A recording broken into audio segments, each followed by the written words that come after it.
تو اس لیے یہ عقیدے جو ہیں بسا اوقات کسی شخص کو اہل السنہ کے دائرے سے خارج کر دیتے ہیں، لیکن یہ نہیں ہے کہ وہ اسلام کے دائرے سے بھی نکل جائے۔ دو قوس آپ ملائیں، ایک پورا دائرہ ہے،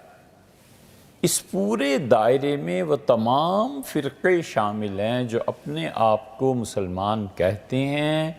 لیکن اہل السنہ میں سے نہیں ہیں، اور ان کا کوئی عقیدہ انہیں اسلام کے اس دائرے سے باہر نہیں نکالتا۔ ایک بڑا دائرہ، اس میں ایک آدمی کہتا ہے کہ اللہ ایک نہیں دو ہیں، ہم کہتے ہیں کہ اس دائرے سے باہر نکل گئے، باہر سارا کفر ہے اور اس دائرے کے اندر اسلام ہے۔ ایک آدمی یہ کہتا ہے کہ زکوٰۃ 5% ہے، دوسرا یہ کہتا ہے کہ اللہ تعالیٰ کی زیارت نہیں ہوگی۔ یہ اہل تشیع کا عقیدہ ہے کہ قیامت میں اللہ کی زیارت نہیں ہوگی جنت میں، اور ان کا عقیدہ یہ بھی ہے کہ جادو نام کی کوئی چیز نہیں ہوتی، وہ جادو کو نہیں مانتے۔ ہم کہتے ہیں کہ آپ ان عقائد کے ساتھ وہ اسلام کا جو بڑا دائرہ ہے نا اس کے اندر ہیں، اس دائرے میں ایک چھوٹا دائرہ ہے، وہ دائرہ ہے اہل السنہ کا۔ ہم کہتے ہیں آپ اہل السنہ کے دائرے سے باہر ہیں اور اسلام کے دائرے کے اندر ہیں، یہ بات۔ اہل السنہ کہتے ہیں کہ یقیناً جادو کا وجود ہے اور جادو ہوتا ہے۔ اہل السنہ یہ کہتے ہیں کہ قیامت میں جنت میں اللہ تعالیٰ کی رؤیت ہوگی، باری تعالیٰ کو دیکھیں گے لوگ، اور وہ یہ کہتے ہیں کہ زکوٰۃ 2.5% ہے، نفس زکوٰۃ کو وہ بھی مانتے ہیں، یہ بھی مانتے ہیں۔ ہم کہتے ہیں اہل السنہ کے اس چھوٹے دائرے سے تم باہر ہو، لیکن اسلام کا جو بڑا دائرہ ہے آپ اس سے باہر نہیں ہیں، اس کے اور اس کے درمیان جتنے بھی فرقے جنہیں اہل السنہ گمراہ قرار دیتے ہیں وہ اس بڑے دائرے کے اندر رکھ کے اور اس کے چھوٹے دائرے سے باہر رکھ کے جو درمیان میں انہیں کہتے ہیں، وہ یہ نہیں کہتے کہ کفر اسلام کے جھگڑے ہیں، وہ کہتے ہیں یہ جھگڑے اپنے خاندان اپنے گھر کے ہیں، اس کو تم دیکھ لو۔ باقی کوئی آدمی سرے سے ضروریات دین ہی کا انکار کرنے لگے، کوئی کہ رسالت کی ضرورت نہیں ہے، کوئی کہتا ہے کہ اللہ تعالیٰ ایک نہیں ہے ولیعوذ باللہ، تو پھر تو اس بڑے دائرے سے بھی باہر نکل گیا، کیونکہ اس سے دین کی ضروریات کا انکار کرتی۔ اس لیے عقیدہ یہ چیز ہے، اور وہ چیزیں بہت مطالعے کے بعد اور بہت گہرائی کے ساتھ دقت نظر سے دیکھ کر پھر کوئی فتویٰ دیا جا سکتا ہے، ایسے فتویٰ نہیں دے دیتے۔ ایک آدمی کفر کی بات کرتا ہے لیکن وہ کفر کی بنیاد کیا ہے؟ بڑا نازک مسئلہ ہے، بہت نازک مسئلہ ہے۔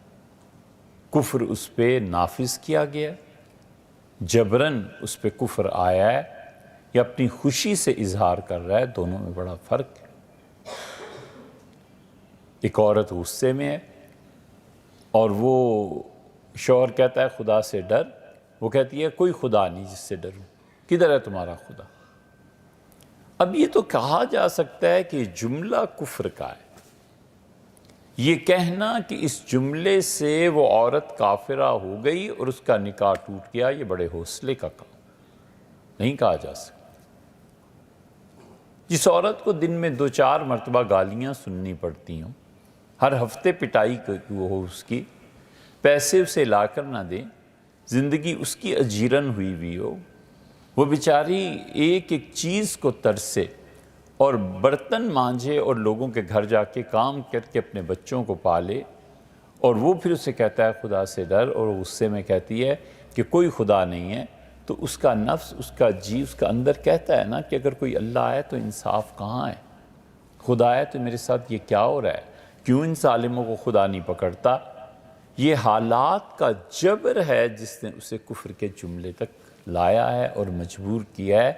وہ نارمل کنڈیشن میں ہو، بالکل معتدل حالت میں ہو، کسی دن وہ خوش ہو، اس سے پوچھو خدا تو کہتی ہے خدا کا 1000 بار شکر ہے، اللہ نے یہ دن دکھایا، اللہ نے اولاد دی، اللہ نے یہ کیا، یہ احسان فرمایا، یہ احسان فرمایا،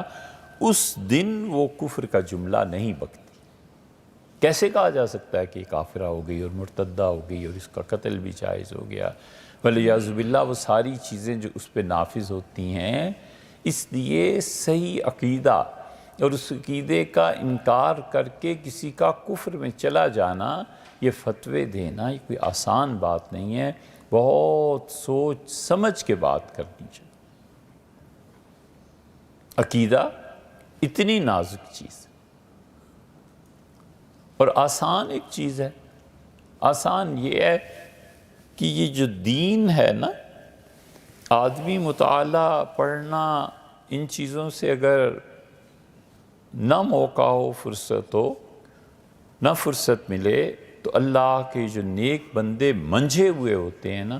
ان کی صحبت بھی کافی ہو جاتی ہے۔ ان کی صحبت سے دین بنتا ہے، پتہ چلتا ہے یہ دین ہے کیا۔ یہ صحیح علم، صحیح عقیدہ، یہ منجھے ہوئے لوگوں کی باتیں، جنہوں نے اپنے آپ کو اللہ کی خاطر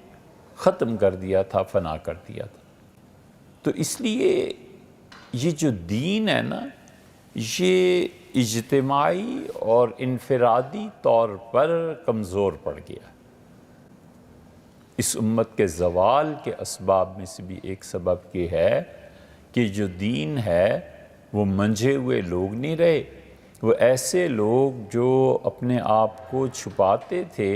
اور جو لوگ اپنے آپ کو اللہ کے ساتھ تعلق رکھ کے بالکل پردے میں رہتے تھے کہ کوئی اظہار نہیں، کوئی نمود و نمائش نہیں، کوئی چیز نہیں، وہ لوگ آہستہ آہستہ اٹھتے چلے گئے، اور اگلی نسلیں جو آئی ہیں انہوں نے دین کو اپنے دماغ کے اس کھاتے میں رکھا ہے جو دماغ کسی کام کا نہیں۔ انسان کا جو شعور ہے، اس میں ایک کھاتا یہ بھی ہوتا ہے کہ ردی اور بیکار چیزیں، یاد رہی نہ رہی نہ رہی،